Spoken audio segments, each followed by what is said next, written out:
Le transformateur de ma base Giga 7 ne fonctionne plus. Est-ce réparable? Supersonic Electronic. Bonjour et bienvenue dans Électronique et vous, épisode 69. Face à un appareil qui ne fonctionne plus, je tente toujours une réparation. Autant réduire la quantité de déchets électroniques lorsque c'est possible. De plus, ce transformateur a une tension de sortie peu commune de 6 volts et demi. On n'en a pas forcément d'autres qui traînent. J'aimerais d'ailleurs beaucoup que les constructeurs utilisent des tensions et des connectiques plus standards pour favoriser leur réutilisation. En live sur Twitch, j'ai tenté avec vous la réparation de ce petit appareil. Je commence par confirmer l'hypothèse de base. Oui, le transformateur ne délivre plus du tout de tension. La bonne nouvelle, c'est qu'il est démontable. La mauvaise, c'est qu'il utilise des vis spéciales.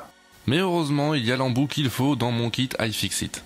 Je démonte donc le transformateur et je découvre une conception qui me plaît plutôt bien. En effet, le PCB se détache de la prise et peut se remettre dedans très facilement. Une rapide inspection me montre qu'un condensateur a l'air très mal en point, et peut-être celui d'à côté aussi. Alors j'entreprends de les remplacer l'un après l'autre.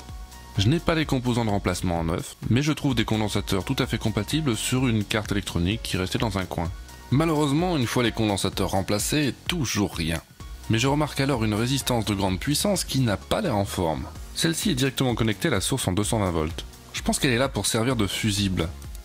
Une fois la résistance remplacée, dès que je fais un test, elle brûle immédiatement. À ce stade, on sait que c'est foutu, il y a fort à parier qu'il y a un défaut important plus loin dans le circuit. Probablement un problème d'isolation dans le transformateur abaisseur de tension. Et c'est là qu'on s'est laissé lors du live. Mais que faire ensuite? Acheter un adaptateur de remplacement? Il y en a pour une vingtaine d'euros à peu près. Du moins si vous cherchez dans les compatibles Giga 7 tels qu'ils sont présentés sur internet. Acheter une autre base de téléphone? C'est à ça qu'on veut nous pousser évidemment, c'est pour ça que les adaptateurs de remplacement sont aussi chers et qu'on utilise une tension bizarre.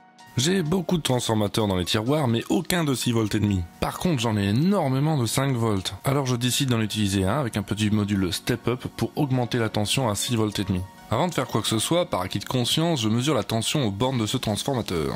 Et je m'aperçois qu'en fait, il sort du 6 volts et demi. C'est une tension à vide, il faudrait tester en charge. Alors je repère la polarité du connecteur de l'appareil, et j'y relie le nouveau transformateur dans la bonne polarité avec de quoi mesurer la tension en charge. Et surprise, on reste à 6 volts et demi. Et la base de téléphone fonctionne correctement. Il n'est donc pas nécessaire d'aller plus loin. Je soude un raccord propre et c'est réglé. Merci d'avoir regardé cette vidéo, partagez-la, c'est essentiel. Vous pouvez me suivre sur Twitter pour ne rien rater. Dans tous les cas, pensez à vous abonner à la chaîne, à mettre le pouce bleu qui fait plaisir, et je vous dis à bientôt.